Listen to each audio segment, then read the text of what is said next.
Good morning, guys. I'm sorry, I'm having some camera issues. Anyway, today we're going to be talking about vitamin D3, that awesome little vitamin. We're going to find out 4 things. We're going to look at the supplement, how it's absorbed. We're going to look at what can cause malabsorption. We're going to look at what can happen if we don't get enough absorbed into the system, and then we're going to look at how to get it in our diet. Okay? All right. So here we go. Let's take this Nirvanic journey together, where we align our health with our enlightenment. Okay. All right, here we go. Vitamin D3 is very, very vital to your body because we know it has a lot to do with our bone health. Okay. It's a fat soluble vitamin, which means that when you eat your vitamins in the morning, you need to have a little bit of fat with that, maybe some butter, just anything that has fat is fine. Okay. Well, when you, fry your egg or whatever, you can fry it in some butter and a little bit of oil, whatever. Make sure you use a good oil that doesn't burn. Okay. All right, so it also helps to maintain our calcium and phosphate concentrations in our body as well. A deficiency is considered an ignored epidemic, okay, according to the International Journal of Health Sciences, because without it, bones can become brittle and thin. And so much of the population is low in vitamin D3 right now, okay? Over 1 billion people worldwide, but probably more, probably people that haven't even been diagnosed yet. I'm gonna do that because I can't see myself. Okay, are deficient in vitamin D3. Did you hear that? 1 billion plus people are deficient right now in vitamin D3, okay? And are at risk for many other health issues as a result. This deficiency, number 2, this deficiency is due to some of the following things, which are not health related, but can also determine where you live.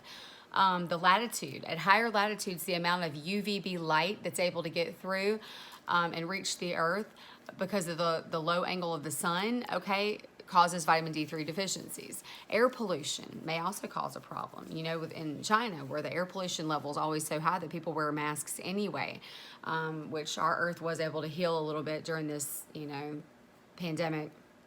But yeah, so so far the latitude where you live can prevent vitamin D3 from getting through the UVB. Also the air pollution in the area where you live. And of course, the third thing is excessive use of sunscreen. I'm not telling you not to use sunscreen. I'm saying that if you never actually get those UVB rays, then you're not actually able to absorb, the vitamin D that you need, the amount that you need in your body, okay, for your bones. And sunscreen is pushed so hard. Just make sure you wear sunscreen. But really, there's certain times of day when you don't need it as much. And if you go out slowly and get small doses of sun until your body's ready to adjust to it, you can safely go out, still not at noon, but go out, in the morning and in the afternoon, and not get as much because you have a safe color on your skin. Now, if there's somebody that always burns and they don't get tan or don't ever get a safe color on their skin, then I would recommend staying with the sunscreen. I'm not going to recommend you don't, okay? Because skin cancer is very, very dangerous. You don't want that, okay? According to PubMed, malabsorption can also be caused by some illnesses such as cystic fibrosis, celiac disease, and short bowel syndrome, okay? A lack of vitamin D, number 3, can result in various diseases. I found these primarily on the International Journal of Health Sciences. So, and I'm going to put a link to everything I talk about below, okay?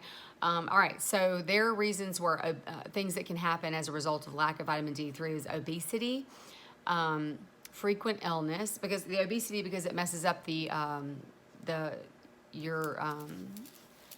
your stomach. It messes up your metabolism is the word I was looking for. Frequent illnesses, people that are always getting cold, flu, sinus infections, the sniffles, respiratory illness, stuff like that. Diabetes can be caused by lack of vitamin D3, and that I'm assuming is type 2 diabetes, not type 1. Hypertension, something's wrong with my camera, y'all. I don't know why it's making me look like a white ghost. Like, I don't understand what's going on here. But anyway, I'm not technical. I got to figure this thing out, though. I think it might be too close. Hang on, let me see if I can move it back a little bit. Okay, so hopefully that'll be a little bit better, maybe. Okay, so far, obesity, frequent illnesses, diabetes type 2, hypertension, okay, depression, because it helps release serotonin into the brain, into the body. When you're, 95% we mentioned of the serotonin in our body is released in our gut. So gut health, I'm telling you, is just like the key to everything. If you can get your gut fixed, your vitamin absorption will be better. Your hair, skin, and nails will be better. You know, you'll have so much, you know, I think you'll just feel better overall. You know, start with those probiotics and everything like that. Okay, I'm getting off topic. But fibromyalgia, okay, which causes a lot of pain and depression, okay? Chronic fatigue syndrome, okay, tired when you've had a long night's sleep and you're still tired during the day and you can't seem to get enough sleep. You can't seem to recover. Okay, tired a lot during the day. That can be caused by lack of vitamin D3. And like I said, also depression. So depression and fatigue go hand in hand. Okay, so neurodegenerative diseases such as Alzheimer's can also be caused by vitamin D3. Cancer, primarily prostate, breast, and colon cancer can be caused by that as well. Heart disease can be caused by that. When your vessels are tight and stuff like that, and it can't pump the blood through properly, you're going to end up with high blood pressure, and then you're going to end up with scar tissue on your, your valves, all the vasculature, you know, in your arteries. Okay, and then stroke. Stroke can be caused by vitamin D3, which is all hand in hand with heart disease, hypertension, high blood pressure, all that good stuff. Various other autoimmune disorders. This is number 13, autoimmune disorders. Birth defects. So if mom doesn't have enough in her body. Let's see, periodontal disease, because it's great for the immune system. Vitamin D3 is awesome for the immune system. So if your immune system is butchered or is not properly able to take care of infections in your body, you know, periodontal disease can result. Thyroid imbalance, back pain, severe back pain, and that's most likely related to brittle bones or your bones just not being taken care of properly and developing spurs and things like that. Wounds are slow to heal. Hair loss, muscle pain. Okay, also inflammatory bowel disease. And poor gut health. Now, I was going to tell you, poor gut health, I have another video that I did about gut health and how vital it is to get your gut in line, just like I was just talking about a couple of things ago. Essentially, all of the vitamins we take are absorbed through our gut. Okay, so if you're going out to Sprouts and Whole Foods or even Amazon and buying really expensive food-based vitamins to make sure your body can absorb them properly, and then you're taking them but your gut is perforated, okay, your vitamins are being wasted, okay? Your body is working so hard on keeping itself alive, keeping, you know, all of its, your body's working on other things, okay, if you have a perforated gut, because you have things, hydrochloric acid and things going out into your body that are not supposed to be there, okay? We got to get our gut healthy. I would see a gut doctor, I don't know exactly who it is, a gastroenterologist or something like that, and try to make sure that you get tested, make sure your gut is not messed up. If it is, that's number one, el numero uno. Okay, if you're suffering from pretty much anything, depression or anything like that, you're going to want to go check your gut first. You're not going to want to go to a psychologist because you're suffering from depression, and especially if you're going, what could I be depressed about? You know, and that kind of thing. I mean, it's probably this gut health not letting your body release the serotonin it needs. Okay. All right, I'm sorry, I'm being motherly. I don't mean to act like I tell you what to do. You go to the gastroenterologist right now. But anyway, literally gut health is the primo important first thing to get straight before you spend a bunch of money fixing other things, basically.